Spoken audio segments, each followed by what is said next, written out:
I ran into Lumix. Out there.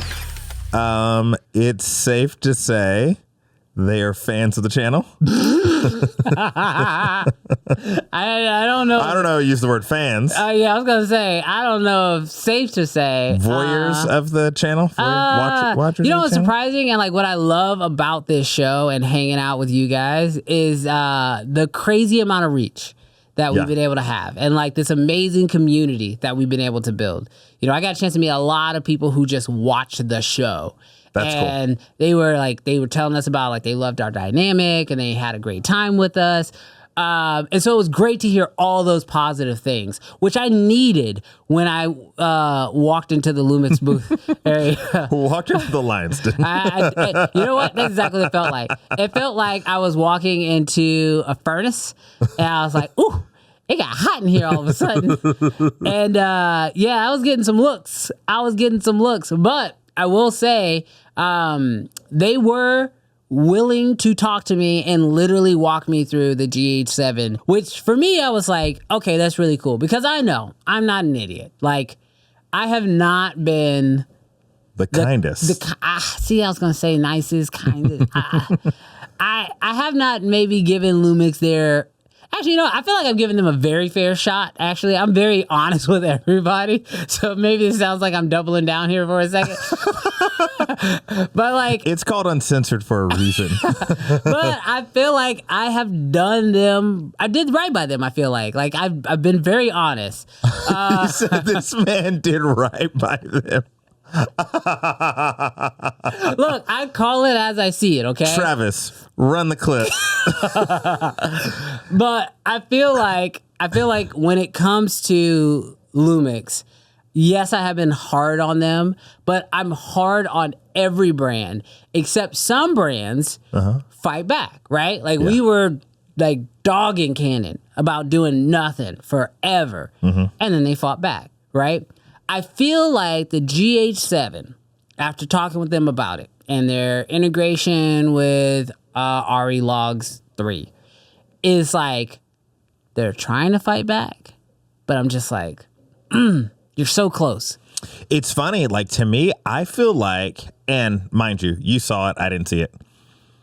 From a specs perspective, it felt like they threw the whole kitchen sink at this camera.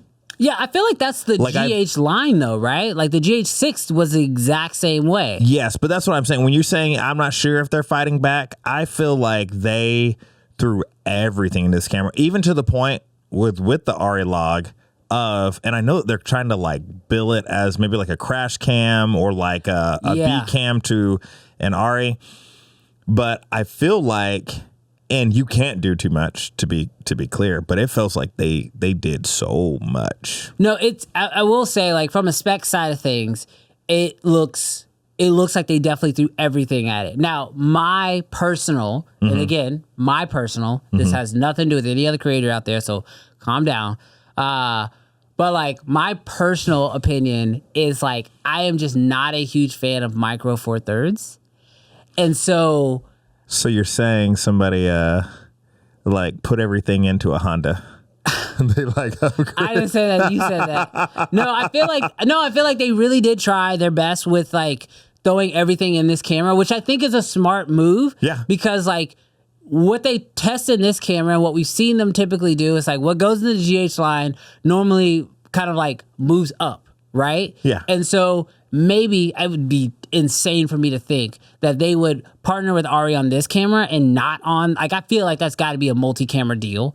Like, so I would hope to see that same Arri integration in a S5, what are they on, 3 now, 4, whatever, like an S5 camera or the SH1 that they do, like to see that color pipeline put into those cameras with full frame and with higher frame rates, and honestly just not Micro Four Thirds because that's just a me thing. Like I would love to see them do that. Now that said, Lumix is not afraid. I will give them like their fighting chance because they looked me in the face and they were like, you want the GH7? I'll send you one. I want you to test it for yourself, which I was like, yo, that's ballsy because I shoot a lot of cameras and they know I haven't been nice already. So they're very confident in the camera, which is like why I plan after I come back from my trip to take them up on that offer. I do want to get the GH7 in my hands. Granted, I will be putting a speed booster on it because Well, that's what I was about to ask you. What is it going to take for the GH7 to change your mind? I don't know if it's necessarily that I don't think my mind will be changed around this one camera. I think this camera is a future setter. Like, I feel like the way that like Canon did the C400 and what's coming after it, which will be cheaper and lower in the line, you get excited about that because they kind of showed you like the North Star. This camera is more like the start. And then you kind of can get like a vision of, the future could kind of go anywhere because the other cameras get more expensive, better processors, bigger sensors, so they could actually do more with this. Hell, what if they took this technology and tried to bring back their cinema line, right? Which could be, obviously they abandoned that thing quick, but like it could be really cool to see them take this tech and throw it in there. And so like I would have to see this image just really look great. Now, the problem that I think they're going to run into is they are trying to say this is an Alexa Mini or whatever. And I've seen people on Instagram already saying, this is a baby Alexa Mini. And I'm like, no, it's not. Like, it's just not.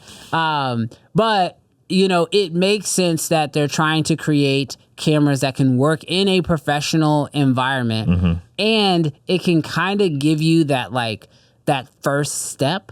Like you can get this camera, pay extra for the profile, which I'm just like, I get it, but like really, like pay extra for the profile and then start here with the goal of ending up with shooting on an Alexa Mini or shooting on an Alexa camera, and you understand the pipeline already. Because I can be honest, like I don't shoot on Alexas very often. Like I've only done like 2 projects on one.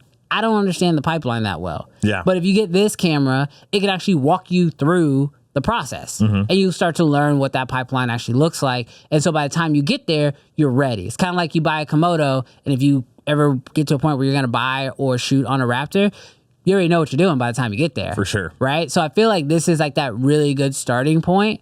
But what's like still just kind of blows my mind is that like it's a GH7. Like at the end of the day, most of the people who are going to pick it up will never go through that pipeline. Yeah. You know what I mean? Like they're just not going to do it. So it's kind of like a camera that's like caught in 2 worlds. It's like, can we use this camera in a professional environment alongside Alexas? Or is it a camera for just, people to use as an Instagram camera or to take pictures of their kids? Like, it's such a weird thing that like we used to look at hybrid cameras as like, oh, it takes photo and it does video.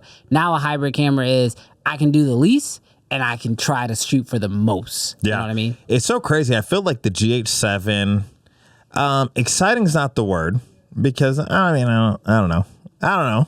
But I will say, the fanboy caught your tongue there. The Canon fanboy caught your tongue. No, it's just like it's hard to be excited for anything, like really excited for anything that you're not in its ecosystem. Yeah. But I will say that with the GH7, massive props to it is trying to hit home runs. Yeah. At a $2,000, $2,200 price point. Yeah. Like 4K 120, you can't find that in a sub $4,000 camera. Like that's kind of a... I'm not saying you can, but I'm just saying there's a huge caveat with the fact that it is micro four thirds, so it's way less data to have to deal with. And that's what I'm saying. But I'm saying in that, like that's they are trying to... Now, here's the deal. If the GH3, 4, 5, 6 were all full frame, and then they went down to micro four thirds to get the 4K 120, then I would be like, that would feel the way that you just felt. Yeah. But I felt like they've been rocking with the micro four thirds, which is why I've stayed away from them. But to be fair, it does feel like they are trying to do a lot and they're trying to win some market share. So I'm cautiously optimistic. I think if we can speed boost and get it close to full frame like you can do with the C70, I think you might have something that might be worth that might be worth it. And I don't know, like, but it'll be interesting to see when we shoot on it. I take my mind back to the Blackmagic Pocket 4K. For the price, now granted, that was like $12.99, so much cheaper, right? $1,300, $1,100, somewhere around there. Like, I was like, for that price, yeah, I'll throw a speed booster on it. And you can get 4K RAW, Blackmagic RAW at the time. Wasn't shooting red yet. I was like, ooh, that's really good. I'm willing to deal with the limitations of Micro Four Thirds for the outcome that I'm getting out of this camera at such a cheap price.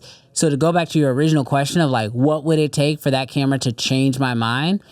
The image out of it would have to be so spectacular that it's like, hey, I know it's Micro Four Thirds, just put this speed booster on it and forget about it. Because that's literally what I did with my 4K. I put a Metabone speed booster on it and I forgot about it. Was running EF lenses on it only and never treated the camera like it was Micro Four Thirds. And it did a good job. Yeah. The autofocus and the IBIS need to, in addition to the image, need to be awesome because as far as I remember, and I'm not talking like from experience, I'm just saying what I remember, the autofocus was trash in the past. Yeah, I mean, it's the way that they were trying to achieve it through contrast detection, phase but they detection. got better with future cameras. Yes. I would go as far for me personally and say, like, I would probably be throwing like cinema lenses on this thing and not even caring about the autofocus. Yeah. Because in order to use the autofocus, you'd have to then use Micro Four Thirds lenses, and now you're back to having to deal with the limitations of Micro Four Thirds. Ooh, does Metabones not make an adapter to allow you to, or is it like... I don't know. That's got to be something. GH7 crossed off the list. It's off the list. No, to be fair, I have been thinking about the DJI focus combo. So that's what I'm thinking. I'm thinking because you were of the tentatively price, back on the list. Because of the price, you take the GH7, you throw a Metabones adapter on it, throw some cinema lenses, and then do the DJI LiDAR system. That could be a super small Frankenstein package. But again, it only comes down to the image for me. And I have to see the image. So I have seen some teasers. Yeah. Our good friends over at Creator just shot a short film. I'm not really sure what it is, but like a Western. And they were all at Cine-Gear, and they showed me some side-by-sides because they shot, I think it was the Alexa Mini. I don't think it was the LF, but it was the Alexa Mini, and it was this. Could you tell? And no, not based off what they showed me, but I mean, coloring, if you know what you're doing. But they showed me screenshots. They didn't show me like footage. Wow. They wouldn't show me footage. So we'll see. You heard it here on UnSensored. Oh, was that exclusive? The GH7 is as good as the Alexa. I didn't say that. I didn't say that. Your words, not mine.